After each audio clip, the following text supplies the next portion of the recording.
Hi guys, so today I'm doing a tutorial using the Makeup Revolution Reloaded Visionary palette. This is one of the new 4 that they released. I do already have my foundation down and have it powdered, which I use the Makeup Revolution, or Revolution Makeup, sorry, in F4, which is their fast-paced concealer stick as both concealer and foundation. I set that with Merrill Fusion's Neutral 2 Press Base Foundation, which is a neutral color that matches fairly well for my skin right now. I am using both artificial and natural lighting right now, so I'm trying to get a close as possible color match. For eyelid primer, I already have on the Wet n Wild's Photofocus eyeshadow primer, which is a really good one, especially if you're going to be using mattes, which I am. It's not tacky. But getting started, there is numbers on the back, so I will be referring to these as their number. I am going to be taking number 4, which is a matte tan color. It is on a BH Studio Pro number 5 brush, and I'm just going to draw in my crease to start. I have hood lids, so I do always draw my crease slightly above where it naturally falls, just to give me a little bit more eyelid space.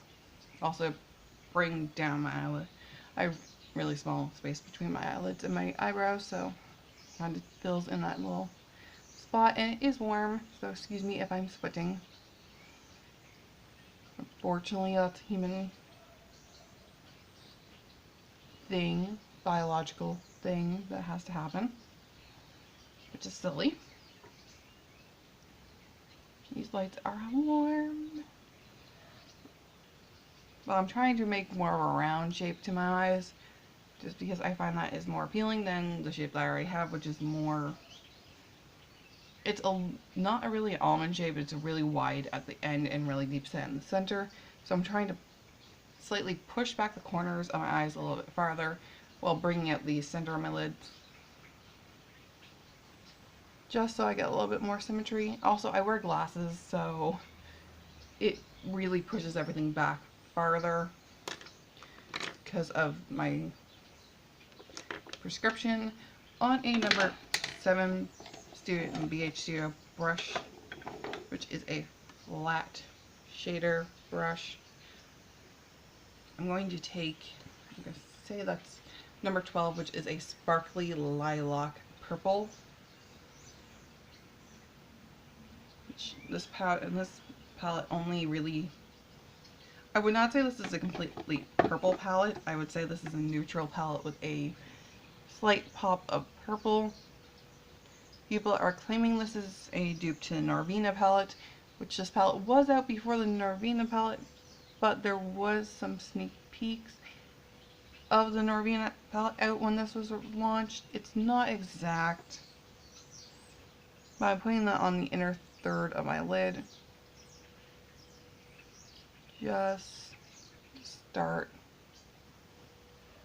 the application process. I am using the lightest shade of the purples just on that. I am getting a little bit in my crease just because of the way my eyelid folds. Then I'm going to take the number 14 shade, which is a slightly darker.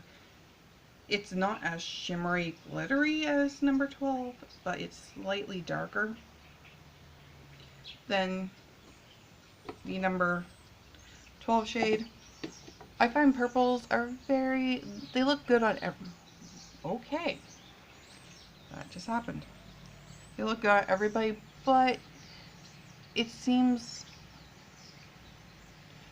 that it's really hard to make purples that are pressed. I don't know why. I think it's something to do with pressing.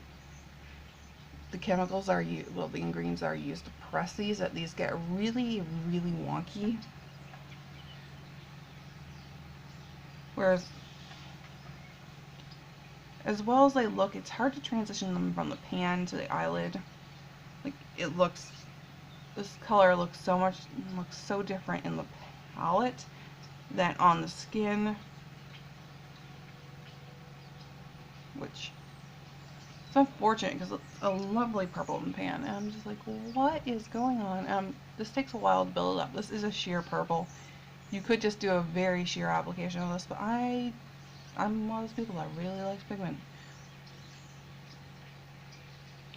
But I am going to take more of the number 12 color and just blend that a little bit over the edges, just because I find the number 12 a little bit easier to work with, but I love the number 14 shade, which you are getting 14 shades for $7 in this palette. So there's a few shades that are not as pigmented as the others. That's really, it doesn't make them unworkable, it's just that you have to be a little more, you have to take a few seconds to build them up and use them in a way that is actually, they want to go on the lid. I am going to take another fluffy eye brush, which is the number 9 brush from the Signature BH Pro set, or not the Pro set, the Signature set. I am going to take a slightly darker matte, which is the number 3 shade, which has, it's a brown, a cool tone brown with some red in it, and just blend out that into the crease, just darkening that crease just a tiny bit, just a little bit. I use this the first time I opened the palette to do a look, and this is a really pigmented, so I'm being very careful to be very light-handed because I can overdraw my crease, and overdrawing the crease just pushes everything farther back, which creates the opposite problem of having basically really popping like the orbital bone out too far, and that, so it makes the opposite shape to my face. Which, if you don't really have like deep set eyes, you don't really need to overdraw your crease like I just did. But still, I still like it. I am going to take number 5, which is a matte, actually number 13, which is a shimmery white. I was going to take the matte white, but then I realized that's not going to do what I want it to do. On the number 9 BH Studio Pro brush, which is actually a concealer brush, I'm just going to dab that in my inner corner just to bring that back out.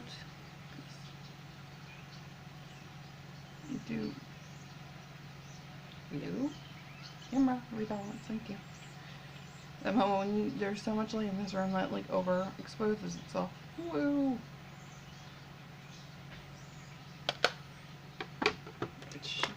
That's done. I'm going to take the Wet n Wild Color Icon pencil in Calling Your Bluff and just run that on the waterlines, just because I have allergies and my waterlines are always red, as it's really unbearable during the summer, so I'm just going to run that under my lower lash line. And because even though I'm in my 20s, I do have some crepiness underneath the eyes, I don't take color underneath there because because of the way my eyes are set, I do have a permanent line there, which you can kind of see right there.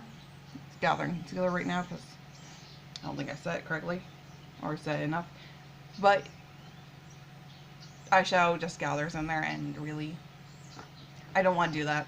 I don't need to draw any more attention to it. I'm going to take the Essence eyeliner pen and I'm going to start on my worst eye, just so I can get them even, which is my left eye. I do go from the outside in because I can get that flick. If you're wondering why I kind of don't go up, I go slightly straight, is because of the hood lids. And this one I do just draw from the center back out, just because I find that easier. liquid line, I find that everybody's liquid eyeliner slightly differently because it's personal preference, not only how you hold your brush. I'm going to be using the Annabelle Supernova Mascara, which has a little tiny wand that is good for lengthening, not really for volumizing. I have lots of lashes, so it doesn't really matter for me for volumizing. You use your preferred mascara. Everybody has their preference. I prefer really lengthening mascaras, even though I like smash my eyelashes in my glasses. If you are wearing glasses, I would recommend getting a magnified mirror. Even if you don't, I would recommend it, just because it's easier than having to like get right into the mirror. I have a 1x and a 5x mirror. I prefer applying my makeup with the 5x. I'm going to apply Annabelle's, actually, I'm going to start with blush. I'm going to be using the, what is this called?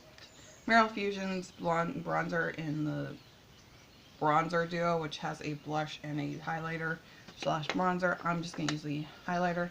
It is a neutral pink. And that's going to be, I'm going to be applying that with a BH Studio Pro No. 3 brush, which is just a round blush brush. It can also be a stippling brush. Really, these brushes can be used for anything. So they're really universal. I'm just going to apply the amount of that. Now, I know it didn't come up a lot on camera, but it's a nice flush. I'm going to be using the Annabelle Perfect Bronzer in Sunbreeze, which is a matte bronzer, and just going around my hairline just because I don't have an even tan on my I naturally tanned because I was out in the sun too long. But I have a tan on my forehead, but I didn't get tanned on my like my hairline or on my nose. I put a little too much I put too much sunscreen on my nose, but I didn't put enough on my rest of my face. I'm just going to take a little bit like right around the nose area, just because those are the areas that I don't have a tan, and that's not doing a lot on camera, but is evening it out on like in person. I am going to set the face before I do highlighter, just so I can actually get some extra pigment out of this highlighter, which is the Essence Instamatte Setting Spray with Evermatte. This is from mattifying because it is summertime, and my skin isn't as dry as it usually is because I'm sweating, but at the same time, I want my makeup to stay on, which I know I shouldn't be using not oily skin setting spray, but it is summertime. I'm using the AOA Wonder Highlighter in Snow, which is a white pink highlighter, which is my favorite, which pairs very well with purple eyeshadow looks. Well, it pairs well with anything. And I'm just going to apply lip gloss, which is the AOA Studio Wonder Gloss in Gypsy, which is a pink purple glitter lip gloss. Just because I don't really feel like wearing lipstick today. I've been really liking the gloss trend, which just can be built up just to get that pretty purpley pink. Did I just crack the lid? No. Purpley pink tint, which I just thought I cracked the lid. But that is the complete look, guys. I hope you guys enjoyed. Thank you guys for watching. Please hit that subscribe button. I'll see you guys next time. Bye, guys.